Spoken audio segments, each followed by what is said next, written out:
Greetings, tech enthusiasts. Today, we are diving deep into the world of software development and resolving a persistent issue that often plagues both veterans and freshers alike: debugging in Python.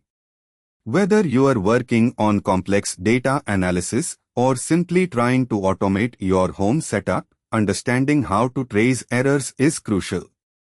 Buckle up as we navigate 3 essential debugging techniques to keep you coding smoothly and efficiently. To begin, let's talk about logging, a fundamental approach often overlooked yet powerful. Python's logging module allows you to capture and store messages indicating errors, which are incredibly valuable when tracking a program's static flow.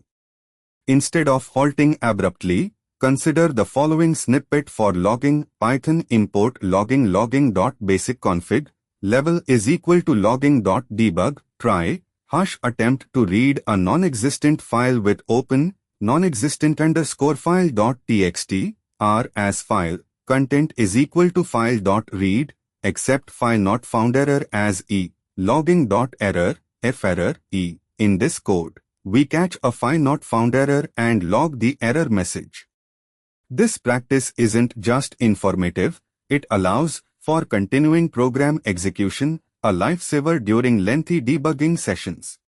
Now, on to breakpoints and stepping through code with the idle debugger. Idle is an excellent IDE tool for this. Here's how Python's simplicity shines in this scenario. Python definite divide a b. If b is equal to 0, raise value error, cannot divide by 0, return ab. Enter this in the interactive shell. For x in range 2 10, divide x 0.